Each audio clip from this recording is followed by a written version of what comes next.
You want to use your paid leave now. During such a busy time, what are you thinking? Are you serious?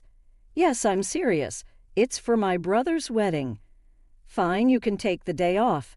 Actually, don't bother coming back ever. You're fired. Do you understand?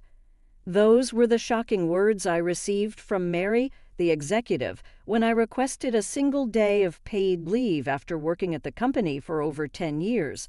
It was the breaking point for me after enduring Mary's harassment for so long. Then I quit. I'll be using my remaining 40 days of paid leave starting today. Thank you for everything over the years. Saying this, I took off my apron. I then grabbed my belongings and left the company. Little did Mary or I know that this would lead to a major crash in the company's stock prices. My name is Lisa. My brother Bob and I had a comfortable life with our kind parents.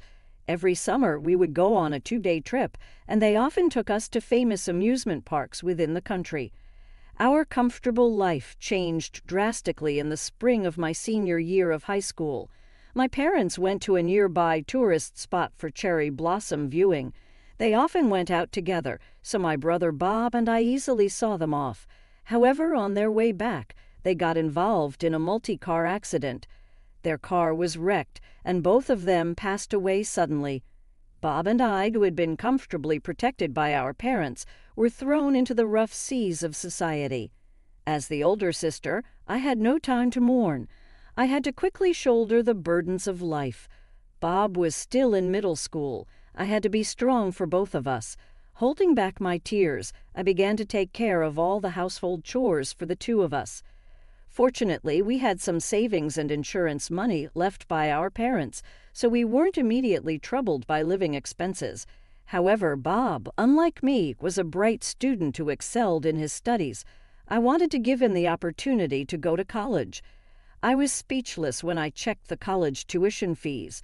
I had wanted to go to college myself and study nutrition, but that wasn't an option anymore. Deciding to use our parents' savings for Bob's college, I realized that I needed to find a job as soon as I graduated from high school to sustain our future. My job hunt went relatively smoothly when considering where to apply. I thought of working somewhere related to something my parents loved.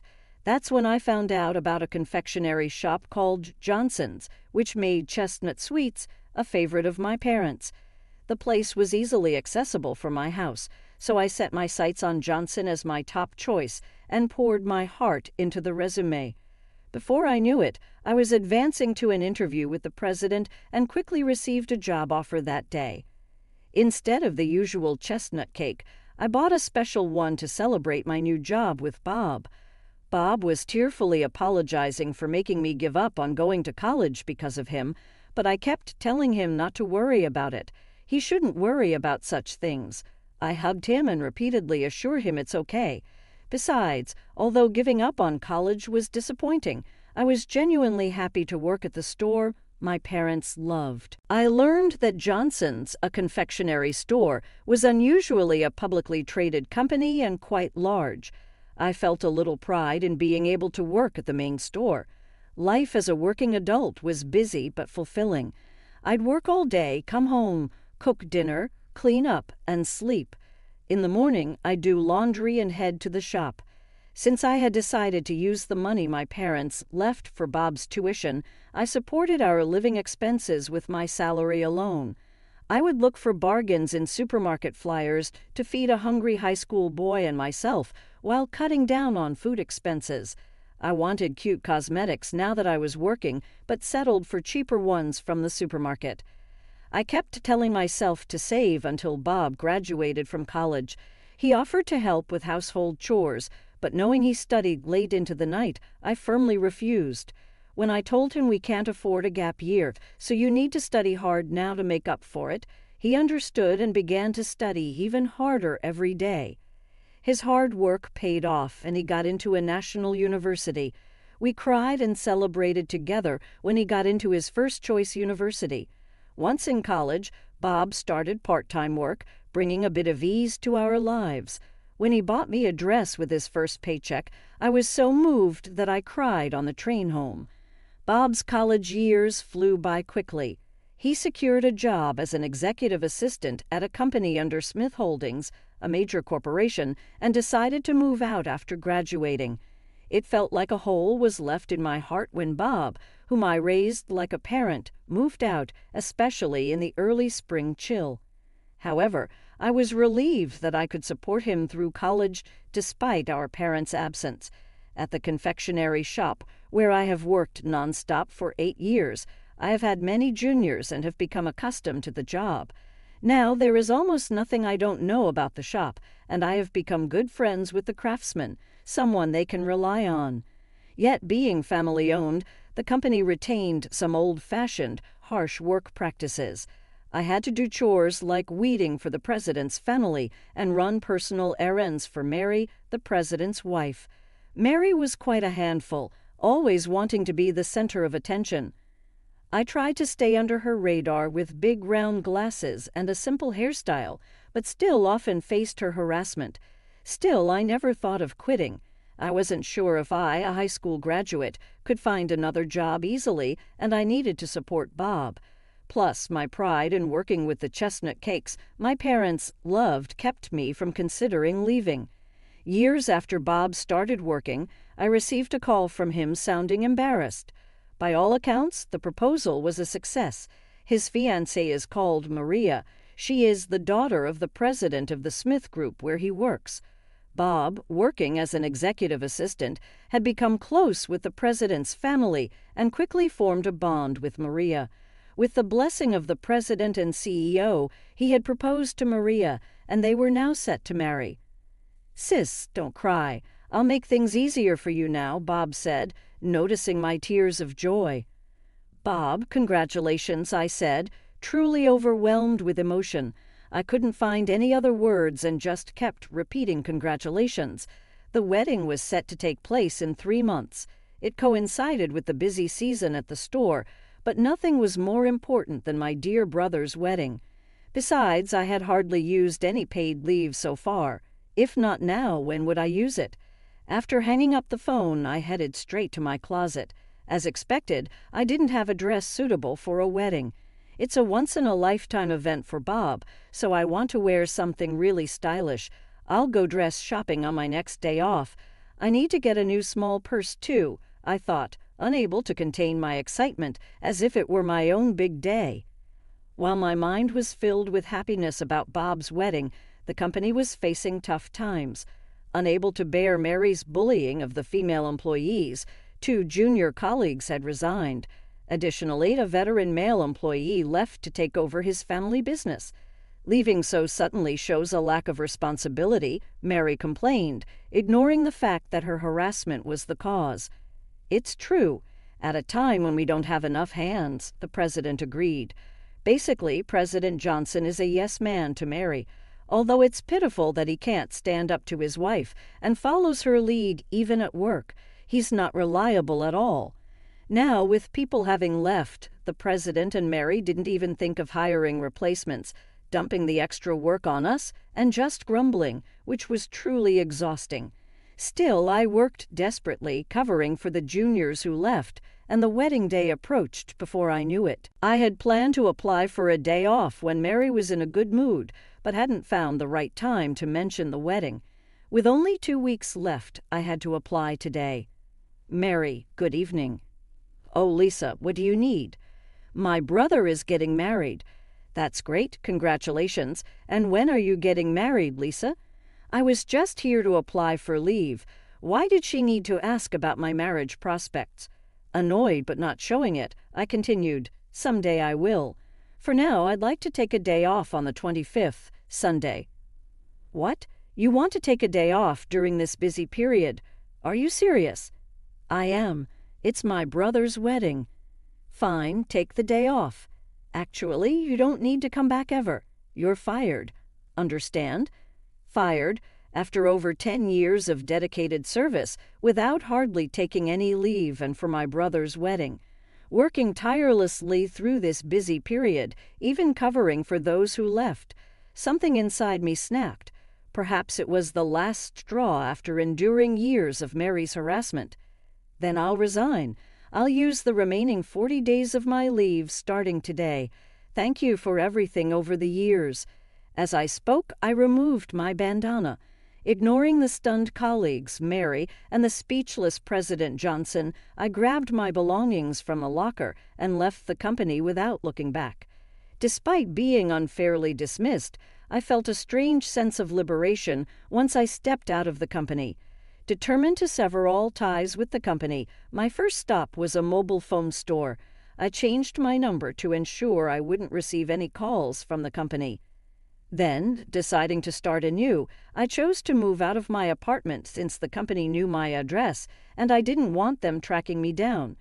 I thought about looking for a new place through a real estate agent, but then I decided to fulfill a long-held dream of living in a hotel. After all, I had been working for over 10 years since high school without any significant breaks, meaning I couldn't spend my salary on leisure. I had been thrifty, buying only essential clothes and cosmetics, and dining out was out of the question. In other words, I had a decent amount of savings. I decided to treat myself to these savings for my 10 years of hard work. With that in mind, I checked into a business hotel near the station for a long-term stay. I jumped into the freshly made bed, marking the start of my comfortable hotel life. Finally, the day of Bob's wedding arrived, the bride being Maria, the daughter of the well-known Smith Group's president. The wedding was held in a luxurious venue at a top-tier hotel. "Thank you all for attending my sister's wedding today," the groom, Bob, said.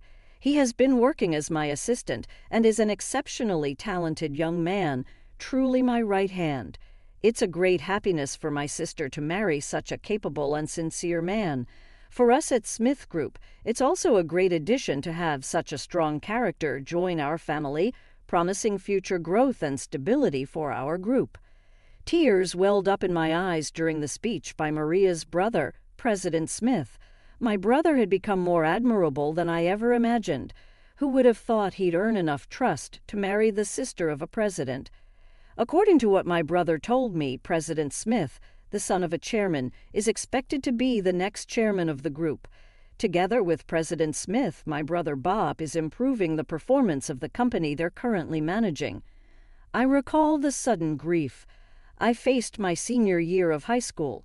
Bob was just a middle schooler then. I am not yet fully an adult myself, seriously struggled with how to guide my brother into adulthood. Seeing the balance in the savings account left by our parents, I even contemplated dropping out of high school to work. Bob once hesitantly said, "I wanted to attend a tutoring school during the summer break." I remember my smile being strained as I said, "Sure, go ahead and do your best." Through desperate money management and cooking efforts, I helped Bob graduate from college. Now he's doing a respectable job, good enough to marry into a more affluent family. This must be what they mean by a sister's pride. Maria, soon to be Bob's wife, was smiling happily beside him. The more I looked at her, the more I admired her elegant beauty. As a sister, what relieved me most was how kind Maria seemed. Every time something happened, their glances and shared laughter showed how deeply they were in love. It filled me with happiness, too. It was during the meal with our family after the ceremony. "Sis, is there something bothering you?"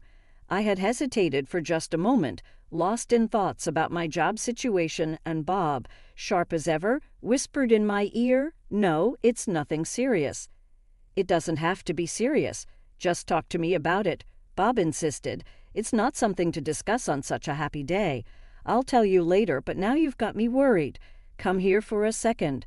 He gently pushed me behind a partition, giving us privacy. I teared up again at my brother's thoughtfulness.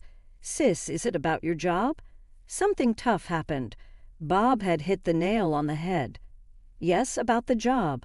I told them I needed a day off for your wedding, and they said they fired me. I got so mad I resigned on the spot. I ended up spilling everything, though I had intended to calm down and tell him later." "Wait, sis, you worked so hard at Johnson's and they fired you."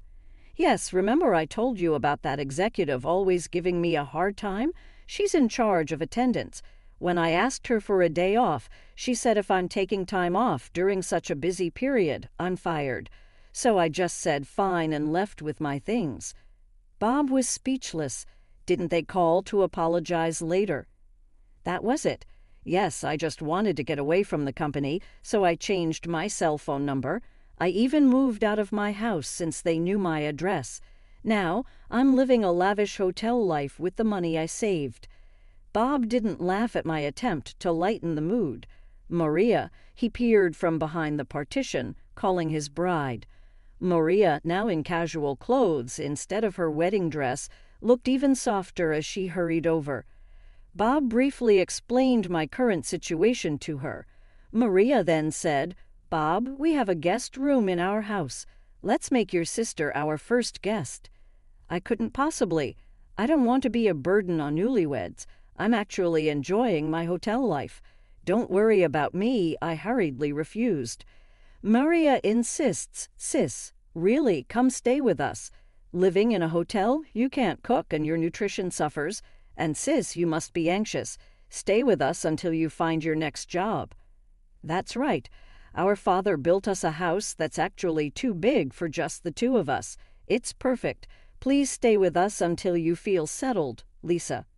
I couldn't possibly. I feel so indebted. It's okay. If you could teach me some of Bob's favorite dishes when you have time, it would help me too. Please, really, is it okay? Unable to lift my head from a mix of gratitude and guilt, they both nodded with a smile, and so it was decided that I would stay with my brother and his new wife. About a week after I started staying at Bob's, a man came to visit, escorted by Bob. He was John, the son of the president of Johnson's, where I used to work. I knew him by sight, but as he worked for a different company, we had hardly spoken. "Why are you here with Bob?" I wondered. Bob grinned. "Actually, he's a friend from college. Regarding the many years you worked at Johnson's, my parents did something terrible. I can't apologize enough." Jan sincerely apologized. "No, John, you don't need to apologize." "Well, I've been thinking of returning to the family business. I found out that your paid leave hasn't been compensated yet, so I'll make sure it's paid this week. Also, there's something confidential." "But John, not now. That's confidential to my sister, too." Bob playfully stopped Jan. Although I couldn't find out the details, their demeanor made me think nothing bad would happen, so I decided to wait and see. A few days later, I saw on the news that Johnson's stock had plummeted. Had those two done something? Maria appeared with a smile. "Lisa, I actually loved Johnson's chestnut cakes and held a lot of their stocks. But after what they did to you, Bob and I discussed it and sold them all. My father also held shares, and he was furious when he heard about their treatment of you. So we all sold them." This crash. I held quite a bit for investment purposes. When I sold them all at once, it seems there are many others selling Johnson's shares now. She showed me the screen of her tablet. It displayed news about Johnson's staff resigning and incidents of harassment by Mary. About that, suddenly Bob appeared. "John and I bought most of the sold shares. With that, we can have a say in the management. Being the son of the president doesn't make Jen the president of Johnson's. At the next shareholders' meeting, we plan to oust the current president and executive director and install John as president. We'll clear the bad reputation and compete again with delicious chestnut cakes. Jan has learned proper management at another company. He's trustworthy." "I noticed you and John were planning something, but I never imagined this," I said. "Right, sis? When John becomes president, would you support him again?" Bob asked. "This is a letter from him." The letter from John contained an apology and a request for me to come back, promising to never involve the current president or Mary in the company again. He asked if I would teach him about the business, becoming his right-hand person. "John and I agree that we won't make you do unreasonable work," Bob assured. I couldn't help but smile a bit at the earnestness of their offer. The job at Johnson's, which I had once left behind, but I really do love Johnson's chestnut cakes. Wanting to preserve the flavor cherished by my parents, I nodded quietly yet firmly. When I returned to the company after a long time, most of the staff had resigned, relationships with suppliers were mostly damaged. It seemed a daunting task to turn things around, but the staff who stayed were highly motivated. Everyone was filled with a desire to protect Johnson's flavors. Moreover, craftsmen who had been with the company since the previous president's time and long-term suppliers were hopeful about John's leadership, which showed a ray of hope for revival. However, just as the business started to improve, the former president and Mary showed up, apparently trying to make a comeback. But when security tried to remove them, they began throwing office supplies, so I immediately called the police. "I'll sue you. How dare you do this?" Mary screamed. I calmly presented past ledgers showing their embezzlement and audio testimony from former employees about Mary's harassment. Then they turned to JN for help, but he firmly said, "What Lisa is saying represents the collective decision of the company, including myself." The two were taken to the police, and it turned out they had various charges, including embezzlement, tax evasion, and forgery. They ended up behind bars for a long time. A year later, a big opportunity came to Johnson's. The other party was the Smith Group, where Bob worked. They invited Johnson's to join a new business venture they were funding. Of course, the offer came from Bob, the secretary to the president. Jan agreed immediately, and we were soon busy with recruitment and planning for the new outlet. Busy, yes, but it's a dreamy kind of busy.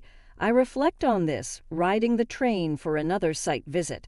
There was a time when I wanted to give up everything, but it's through years of steady work that I've reached where I am now. Slowly but surely building things up is important. Looking at the recent performance graphs, I'm reminded of this once again.